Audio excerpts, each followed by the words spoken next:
Are you recording? Yeah, I'm always recording. Is it recording now? I never stop. I mean, this is what I like about the podcast. I start and everyone thinks we've not started. So we've actually started. So now you're like, wow, my God, this feels really unprofessional. But now this will have to stay in because this is part of it. I can deal with that. I'm gonna style it out. We'll style it out. What a great introduction.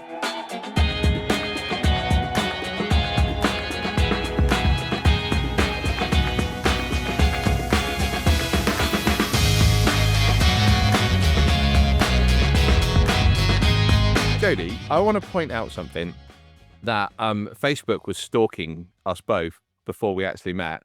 And we've only actually met a couple of times in real life, but I kind of feel like we know each other really well, which is really bizarre. I feel like if I saw you in the street, I'd be like, do you want to go for coffee? We'd just go for coffee. So Yeah.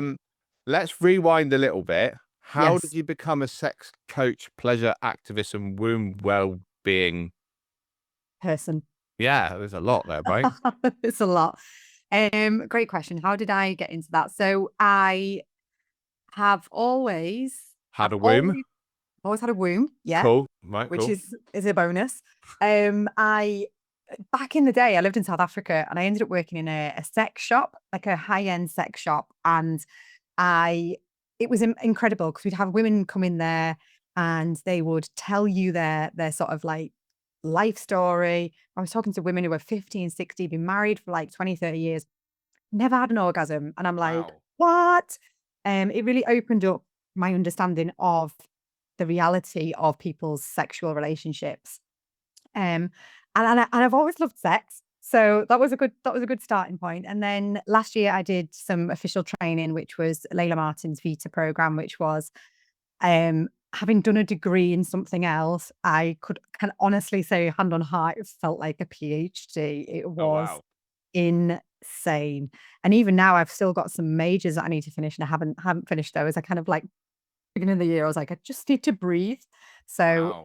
yeah, so that's how I got into it. The pleasure activist piece is really, I guess, who I am as a person, and that everything that we do, everything that we experience can be pleasure filled. Amazing. Amazing. Um, I've just started listening to a podcast called Sex with Emily, and I don't know if you've ever heard of it. You've recommended it to me. I haven't had a Oh, chance to listen to it yet. well, Yeah. weirdly, because the event that we were at a couple of weeks ago, someone recommended it to me, and I was like, "Oh, cool!" And then I literally started listening to it, and I was like, "I bet Jodie listens to it." Obviously, I must have told you about it when I was there, because it's the random conversations that you have when you go to events, isn't it? That you're like chatting away with Yeah. someone, they're like, "Oh, I listened to this podcast," but I've been listening to this podcast, and it's kind of opened my mind up a little bit about the about obviously there's so much that people don't really talk about and communication when it Mm. comes to sex, intimacy, pleasure. um is that kind of an area of your life that is that something that you've kind of experienced that people just don't open up and talk openly about? Because like you say, like 50, 60-year-old women never having an orgasm, like there's something wrong there, right? Yeah, absolutely. Do you know what? I think it's so complex because things have shifted. Obviously, if we look at our parents and the way that they were brought up, we had the 60s and 70s, we had a sexual revolution. Yeah. And, I think that conversations are far more open. Like there's a lot of, and we live in an age of like information is at our fingertips. Right, right. And there's a part of me and the work that I do that really honors that a lot of women still don't know how to fully ask for what they want. And I believe that comes from them not knowing and connecting with their own body first. Now, that could be for like numerous reasons. They may have experienced trauma as a child or had an experience in their sort of early adulthood that has really affected the way that they show up in intimacy, in relationships. But I think ultimately there's still a piece missing. It's almost like culture's gone, no, sort of done like a 360, and Mm. it's like, apps, like Tinder and what is it called? Hookup culture is just it's there.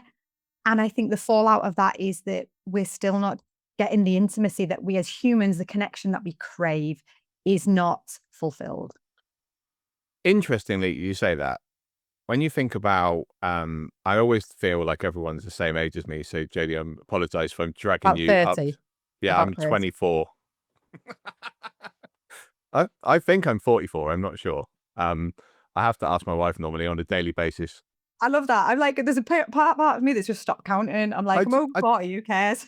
I genuinely don't care. I've totally lost my trail of thought now. So when I first met my wife, she walked through the door in the surf shop where we worked, and I jokingly said to the lad next to me, "Oh, my future wife's just walked in." And then I Mhm. remember seeing that guy a few years later, and he was like, "Oh my God, you guys are actually together and getting married?" I was like, "Yeah." But we got to know each other. We worked together. We went out as a group of friends. Like, when you say about this hookup culture, this really worries me. I mean, I know we've both got daughters as well. So it's like, where does the like getting to know you phase come in any relationship now? Because by the time you meet someone now, you've already seen their profile, you've already seen their photos, you can see who their friends are. Like, Mhm. do you think that that's like a real disconnect that people are having within relationships now? I think it's a huge element to, what or how intimacy and connection play out. And this is not, and I'm talking to someone who has had a period of my life where I was sleeping with, like, having one night stands, like, prolific, because I was numbing out. I didn't want to deal with what I'd experienced prior to that. And so I spent a few years just kind of like numbing out alcohol, drugs, sex to cover up what was really going on. Mhm. And I think that the disconnect, like the loneliness that comes after a one night stand, for example, and I can only speak from a female perspective, is that as much as females, and I'm sure there are some females out there, I don't want to overgeneralize, but I'm sure there are some females out there that do can have a one night stand and be like, okay, box it off we go. But I think the majority of those want to feel wanted, Mhm. on some level. And it's like, okay, one night stand, you leave, they leave, you never speak to each other again. And there's that kind of like feeling of rejection on some level, like, oh, they didn't want something more from me. Uh, how do we as a parent navigate that? My God, I mean, I could talk for hours on this, but it's, I believe our children from their parents having a real sense of self, having a real um having self-love, having self-respect and consent from like the word go. I don't think it's ever too young to teach your children about consent. And I'm talking about like, I'm going to change your nappy now before they Yeah, can even yeah. talk. Like, I'm going to pick you up now and I'm going to change your nappy now. Um, from the very get-go, we're teaching them consent. Okay, you didn't want Bobby to touch you. Would you like me to tell him you don't want him to slap you Yeah. over the head at the nursery? Yeah, with Like, a brick. no thanks. Yeah. So I don't think you can ever start too young. I think that's incredible. And that's something that really it really hits home with me because of the age of my daughter and, the world that we're living in now. Yeah. I'm gonna go on a I promised myself I wasn't gonna do this, but fuck it, I'm going in.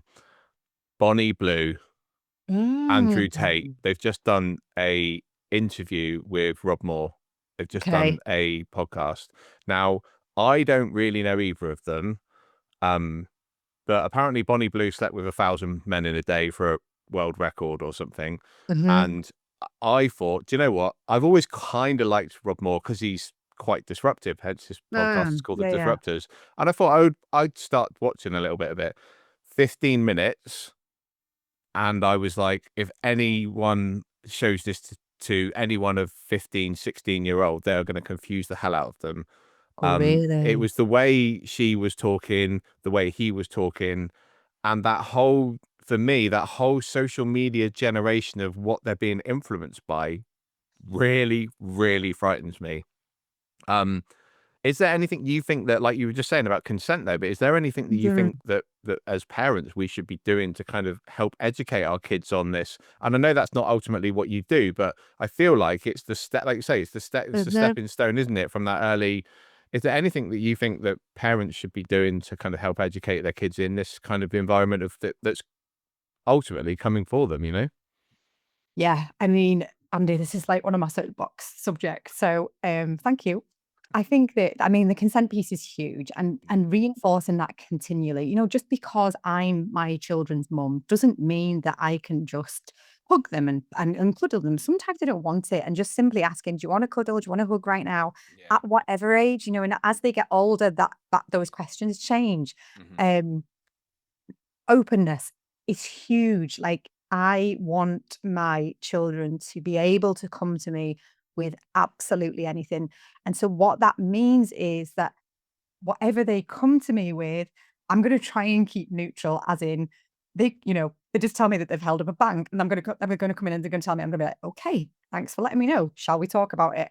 And I know that that's not easy, but the less shocked we can be. I mean, they'd be lucky to hold up a bank. They're all shut.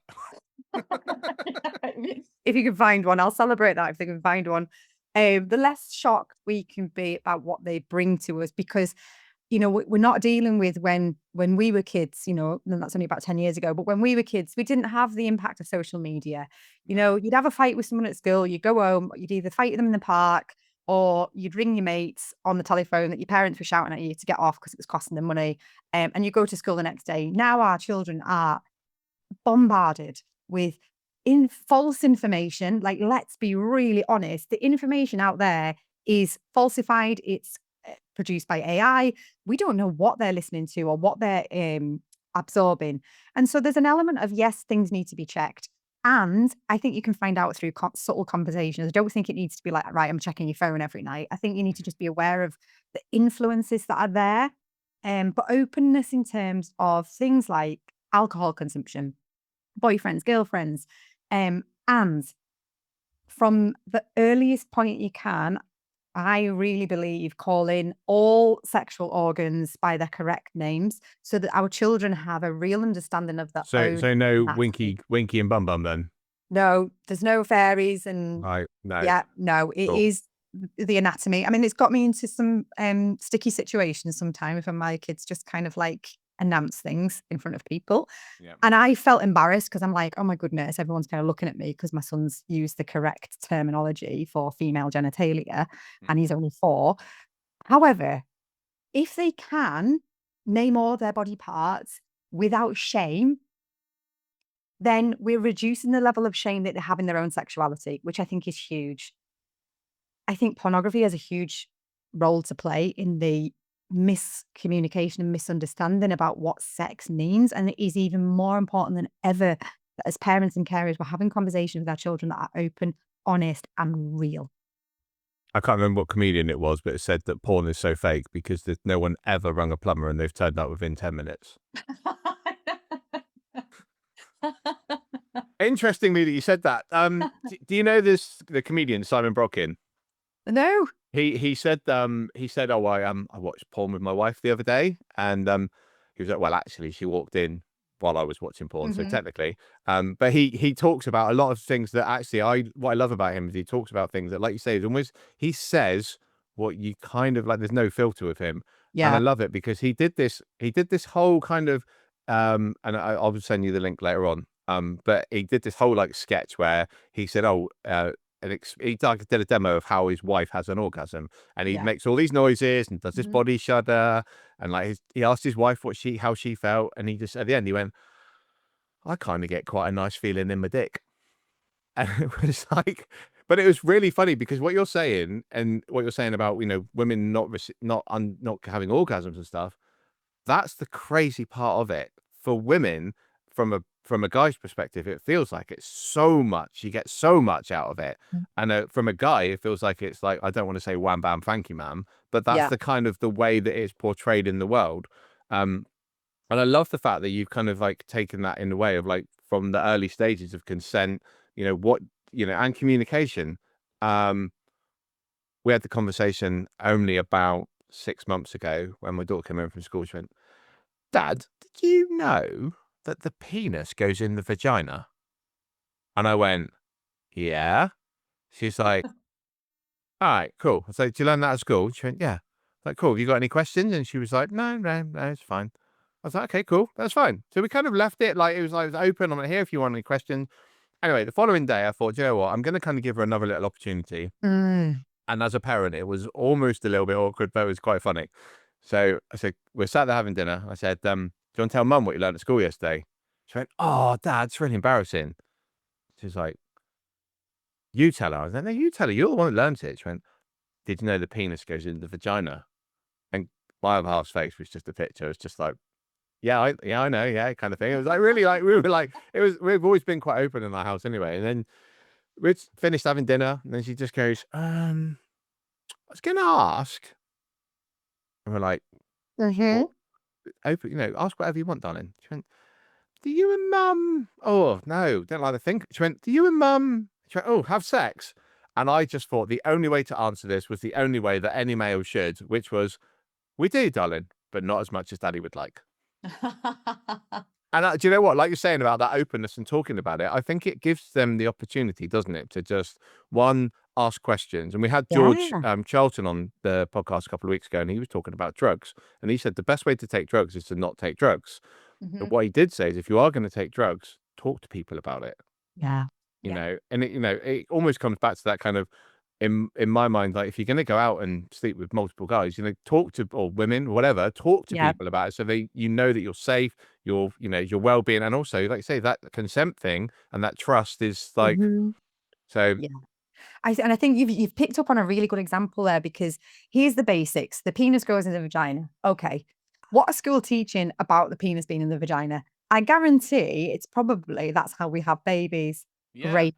Okay. And now we've got the conversation around what if I don't want babies because I'm 14 or 15? Okay, let's explore that. hmm, Where is the teaching around, where are the teachings around pleasure? yeah, Yeah. So we've yeah. got all, and I think schools have come on a long way in terms of sex education. And here's the crazy, crazy thing. I grew up in a really strict Christian religion, so I wasn't even allowed in sex education. And look at me now. Oh wow, The spring effect, people, the spring effect. So yeah, like what are we teaching or how do we, and I guess maybe that is the role of parents, not so much school, but how do we, the mechanics are being taught at school. Boys are understanding or learning about girls having periods and what that gets to mean. But what are they learning about intimacy? What are they learning about pleasure and connection, which was kind of how we started the conversation, yeah, because that's not being taught. no, no. And I think that's where it almost becomes a bit of a, oh, actually, that feels like a bit of an awkward taboo subject, doesn't it? Yeah. Yeah, it No. really does. And I mean, so one of the ways I do it with my own children, I mean, not so much with my son yet, but with my girls who are 12 and 14, is that for the last few years, we've talked really openly about our anatomy and what parts there are to our vulva and our vagina. And that's, My and mum they used to drive a Volvo. No, I'm joking, she didn't. It was a Volvo. Like, my joke, dad joke. love it. Yeah, it's understanding that the clitoris is the only a piece of our anatomy that is simply has the sole purpose is pleasure. Now, Wow. I my didn't know girls, that. my girls know that. And it's important for them to know that because I believe that my girls, well, my children, my son as well included, I want them to experience the full pleasure of their body before they let anyone else touch it. Yeah. And whatever those conversations get to look like, however awkward they may feel and be, it's really important that they know that before they go out into the wide world and say, I would like to do stuff with someone else. And also, there's an element of something happens for you the first time and you feel shame. You know Yeah. what? Which was my experience as a child of, as a very sexual child and my awareness of that, and that was viewed as something very sinful. And so, Yeah. from the age of maybe 7, 8, 9 upwards, I was building this like layers of shame that my body was experiencing things and I was reacting to that. And then, like God's watching me and he knows. I was like, I'm going to die Wow. now. Yeah. Especially if you've brought up in that kind of like strict Christian upbringing as well. That must have been like, yeah, that must have been quite kind of, yeah, crazy. So Yeah. how do you take that now from like what we are just talking about there? How do you work with people when it comes to, as a sex coach? I'm assuming it's not like you're not like on the track and field with a whistle, go, right, go. No, it's not. No, not I that love kind of. that. That's a really good one. Somebody else has asked me before, like a sex coach, what do you do? Like sit at the end of the bed, clap it, sit at the end of the bed clapping. And I'm like, no, we don't do You that. don't put like him on the bench and then you and no. I'd stop, Andy. Stop. That's a different kind of sex coach, I think maybe. Okay, cool. Um, So I I purposely didn't Google a sex coach because I thought, I know I'm going to go down a right old rabbit hole. Yeah, yeah, yeah. Be careful what you wish for, eh? So I think, I don't think the way that I work with people is really understanding, what is it that they desire? How do they want to feel? What would that look like in their relationships, in their relationship with themselves, firstly and foremost. And then we look at anything that's maybe been layered up over years that's kind of blocking or stopping. And I work very somatically. So we'll work with the felt sense or a feeling or sensation within the body. We work with the inner child, we work with parts. So, if you've got some shame, like we'll work directly with the shame, um, to the point where you kind of can start to implement the tools into your own life. You can do it, ideally working with a coach of any description is that they support you to get to the point where you're like, I could do this myself now. Thank you. Yeah, yeah. Funny enough, we were talking about this the other day about when you go to a personal trainer. Um, I have a belief, and a lot of people say this as well, that if you work with a personal trainer, if you're working with them for 6 months, they probably haven't done the work for you, and you're with the wrong personal trainer, and maybe you need an accountability coach rather than a personal trainer. So I think that's it's interesting what you say there, because if once you've given them the tools, they give them then the freedom to then go on to do whether it's something else where they want to work on with you or something else, but it's not they're stuck in this mode still. Yeah, and that in itself can be like a bit of a trauma response, if somebody's had something in childhood that's kind of meant that they don't trust themselves, that can really come out in, constantly paying for people to, not the quick fix, but the sort of golden, silver bullet, like if I pay this person enough money, they're going to fix things for me, which just, as we know, is not the case. Yeah, and I think that's the one thing. If you're ever working with any coach of any description, if you're going there with a fixed mindset, then they're not there to fix you. They're there to guide you on your journey, aren't they? Yeah. Um, so do you work with just individuals or do you work with couples? How does it work? So I work predominantly with women. Mhm. I have worked with men and I do work with couples. I work in quite a bit of a niche in that I'll tend to work with midlife women. So women who 9 times out of 10 come saying that their libido's low, they don't want to have sex, they don't fancy their partner anymore. And actually we'll peel that back because yes, okay, we've got the lack of hormones as we're going into perimenopause and menopause. And what else has been going on to get to this point? Have you been in a long-term relationship? Maybe they've put on weight and you don't fancy them anymore. Maybe you've got issues with your own body. Like there's so many things that come under that umbrella of Mhm. loss of libido. And I also work in person with women who have experienced loss. So whether that's baby loss, or going through life transitions that feel like a grieving process, and women who are trying to conceive, so on that journey to have a baby. We went through IVF, and I think that's one thing that we definitely, and I'm saying this because I know my other half might be talking about it, is you go through these times in your life, and we went through IVF. That was very much a case of, right then, Mr. and Mrs. Casey, you need to go and have sex today, and then Mhm. wait 2 days and go and have sex again. That Okay. doesn't make it fun. There's no pleasure there. And like you just said about the baby making thing, I think I mean, we're very open. We really great with our communication. We've always kind of been like that anyway. But I think there are a lot of people out there that can actually be a massive kind of killer in the relationship, because we spent 6 years going through IVF and fertility treatment. That can be a massive strain on any relationship. And when you talked about that, when I talk about that, sorry, when you say about the perimenopause, that's also another point in particularly a female's life that I'm very consciously aware of, that stuff changes, Yeah. your libido changes, and same with guys Yeah. with testosterone levels. There's so much that can change. Yeah. And 100%. yeah, I remember I used to always joke, because when I was at school, girls used to always say to me, "It's not you, it's me." But I think that's something that's quite true, that sometimes it isn't actually it's not them. It might actually be something that you're struggling with yourself. Yeah.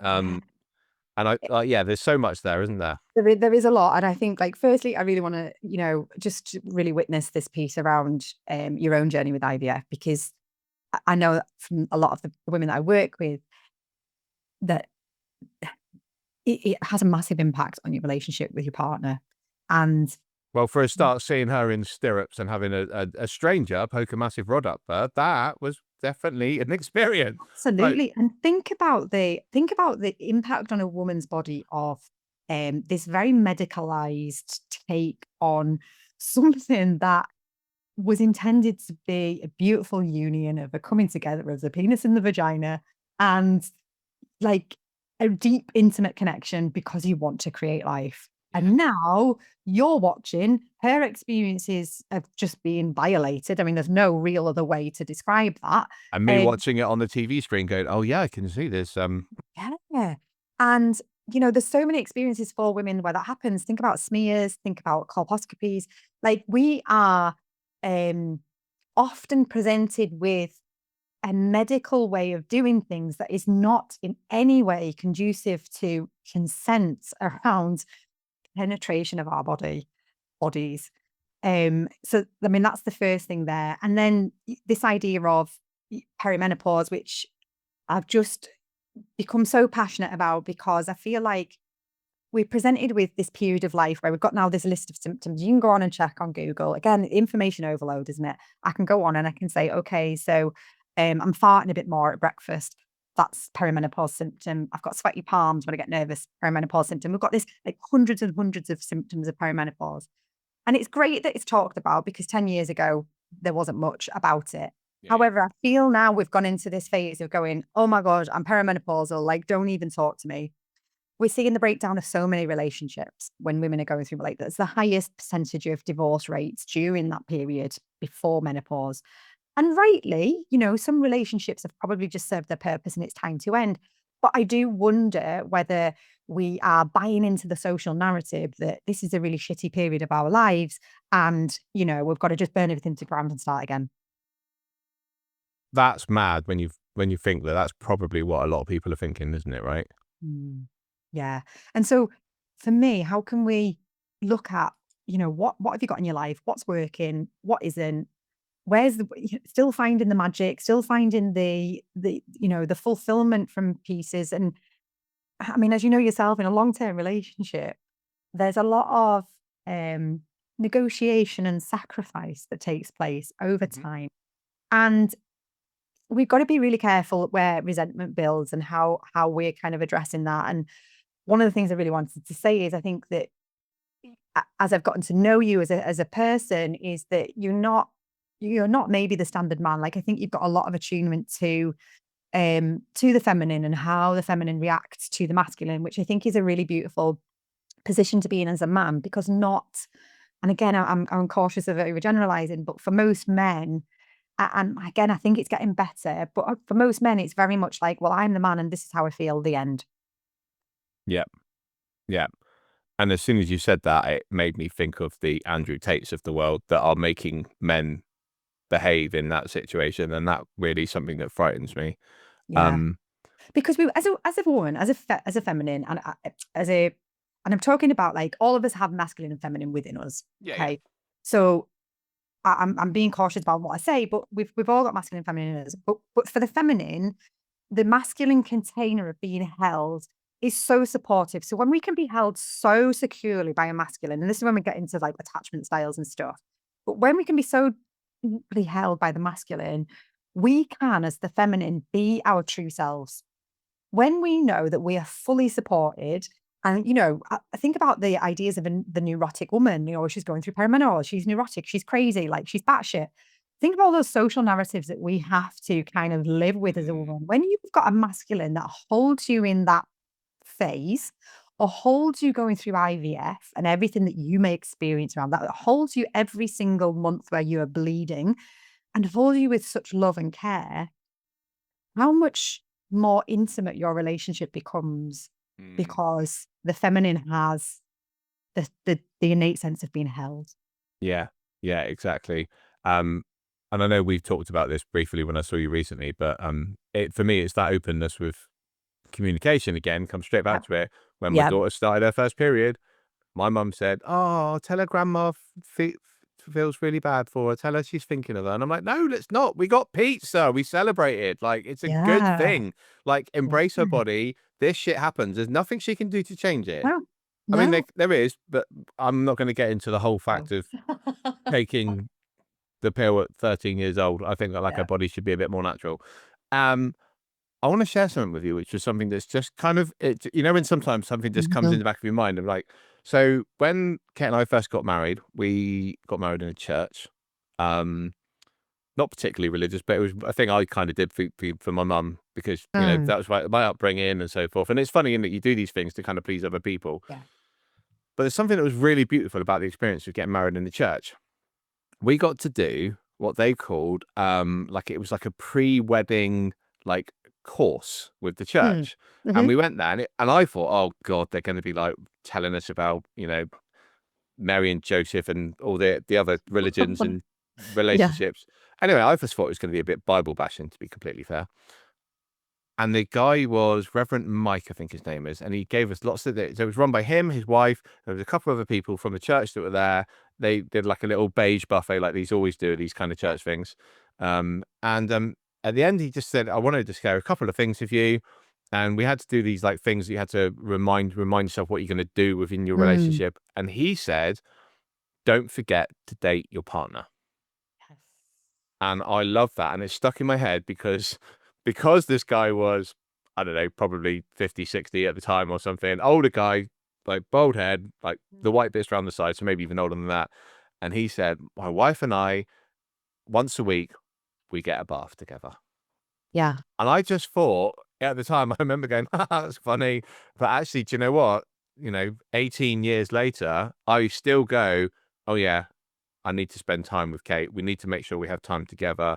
We need to not feel guilty about actually saying, could someone look after our daughter so we could go and spend some quality time together? Because that connection that we've got helps us enhance our relationship with our daughter, with our friends, our work, our family, because you get to Mhm. be, and it doesn't, and again, I'm saying this for me, going for a walk with my other half and holding hands is almost as intimate as going into the bedroom because it's actually about that presence, that being together, and I think that's really important in a relationship, whether that's in a married relationship or not married. I think that's the one thing for me. So I think it's like it just stuck out to me, and I thought, you know what?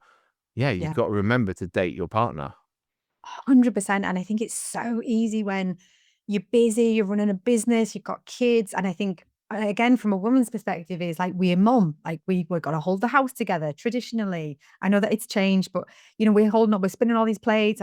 I think women are under probably more pressure now than they've ever been to be a businesswoman, to be an incredible mum who serves their child organic food and spends time with them phone free and they don't go on screens. And actually, like, there's life as well. And then your relationship suffers, that goes to this is something that I've recently found really, really challenging in my own relationship. James works away a lot. So um I noticed the resentment building because he'd be away all week, he'd come home at the weekends, the kids would want to see him, we'd do stuff as a family. And then I'm like, I hadn't even spoke to him. And then he'd be away on again on the Monday. And I'm like, but we haven't even like sat down together. We haven't spoken together, or we were so tired at the end of the day, we just literally put some shit TV on and don't talk to each other. And so we've really had to kind of say, okay, when he's away, we need to have a time where we have a phone call Yeah. or video call, and really schedule and make a priority to schedule that in, because otherwise, like June, I think we've gone like 3 weeks where he's been away at the weekend. I had something on this weekend. I was away for a couple of days as well. It's literally been like ships in the night. And Yeah. before you know it, it's 4 or 5 weeks and we've not sat down and had a conversation together about anything. And you have to say to each other, say, "Hi, I'm Jodie. I'm your wife Yes. or partner or whatever." Yeah. Yeah, we've a little tip we found of, for anyone listening, is we found going to the gym and like a swim and a sauna, because we can't have our phone Yeah. in the swimming pool or the hot tub. So we can sit and have an actual chat without a phone, because we know we'd like, oh, should we go for a coffee? Yeah. And then both of us are like, I'm just gonna answer this email. I just Yeah. need to answer this text. And so actually saying on a Friday morning, okay, let's go to the gym and let's go and have a swim together. Like we have to actually talk to each other. That's I love that. And that's these little rectangular things, they are absolute nightmare for, I mean, my other half will do this, and she's probably going to slap me for this next comment, but she's a Zumba instructor, and she comes home from Zumba, and in the evening she wants to post her Zumba post, and that's great. But you get to the point in the evening where I'm like, she's still on her Zumba post. But then I do it in the morning because I want to get my morning posts out or something like Yeah. that. We've just finished Yeah. breakfast. We've actually both set timers on our phones now so that they don't go off at certain times. So all the social media gets blocked, just to kind of allow that kind of freedom of, and particularly for me, before 8:30 in the morning, my phone is completely blocked of all social media because that is when my daughter's at home. Yeah. Yeah, it's too easy. And my brain works really well in the morning. So I'll often find myself getting up an hour before everyone else. I'll do a little bit of work, but then I'll struggle to switch off and say, okay, from 7:30 to 8:30, I'm mum. I'm going to go and be Yeah. mum. I'll be like, well, I'll just check and finish that and I'll do that. Yeah. It's tough. It's tough. No one's, no one's admitting that they've got it perfect or they've got it right. And it's that trial and everything as well, isn't it? Like we're trialing to schedule a call in. It may work for a few weeks. It may not, but we'll try something else. Yeah, yeah. So Jodie, one thing I want to talk about, which is really exciting, and something about like what you've just been saying about today, is that you've just launched a podcast. Yes. So what's the whole plan behind your podcast? Because obviously I know, but yeah, tell me about your Well, podcast. basically, I see that you'd launched a podcast, and I thought, fuck it, I'm going to do one too. Yeah, brilliant. I love that. So it's been brewing. I think it's probably been brewing since lockdown, and I kept thinking, well, I'd like to do it, but I'm like, oh, I don't know. Old imposter syndrome was there, sitting on my shoulder, like, what are you going to talk about? Who wants to listen to you? And then I did have an idea for it that was going to be, I was going to call it "Wait Till I Come." Which was fine, but then I just felt it was like there was still a little bit of a limitation on it. So I launched it as Midlife Mayhem and Magic because I want to speak to my own experience. And I personally have just been struggling with the engagement in social media in terms of written posts. And I guess the traction of it, I think lots of things have changed with the algorithm. I don't have the patience to learn it, and actually a lot of my nuggets of wisdom come from impromptu discussions like this, where I kind of speak something like that sounded like I really knew what I was talking about. So I thought, fuck it, I'm just going to do that. It's literally like my brain dump. And I've got an array of guests on there who are currently only women, but I have told my husband that I do want to interview him. Oh, nice. I did have an idea for a podcast a few months ago. I came out of the toilet and I was like, right, I've got it. Me and you are going to do a podcast. And he was like, what? Like, I could just see what crazy idea do you come up with now? And I said, yes, I'll talk about spiritual ideas, and then you'll say how you try and logicalize them. And he was just like, absolutely not. Like, no. Okay. So back to the drawing Amazing. board. So midlife feels like it's so true to me right now because that's the period of my life that I'm in. And I don't want it to be this like dreary, gloomy, like, oh my God, I'm just giving up now because it's the last sort of phase before menopause. And, I'm being so I'll just count out the days till I'm collecting my pension. I want it to be a space of there's actually so much wisdom and so much juiciness in this period as well, if we're willing to look for it. Yeah, I love that. I love that. So how can people find you? How can they work with you? And where do people get more of Jodie? Yeah. So Instagram is probably my favorite hangout. So that's I am Jodie McLean. And website is www.jodiemclean.co.uk. And podcast is on Spotify and Apple Music, Midlife, Mayhem and Magic. Amazing, amazing. Jodie, thank you so much. It's been an absolute pleasure to catch up with you, but also I'm loving everything that you're doing. And I'm going to talk about the ripple effect in a couple of episodes time. And it's one of those things that I think for me, the ripple effect that you're going to have on people, from helping the partner, helping the couple, helping the family, helping everything that goes with it because of that, what you're helping people with. And I think it's, I think the ripple effect is about to be, in action with you. Definitely. Rippling. Yeah. It'd be like ripple, believe it or not. Every day I'm rippling. And that wraps up today's episode of the Coffee, Chaos and Confidence podcast with me, Coach Casey. Thank you so much for listening. If you enjoyed today's episode, please make sure you like and subscribe. It helps other listeners find the show. Also, go and check out the show notes to learn more about my incredible guests. Until next time, make sure you chase your dreams without limitations.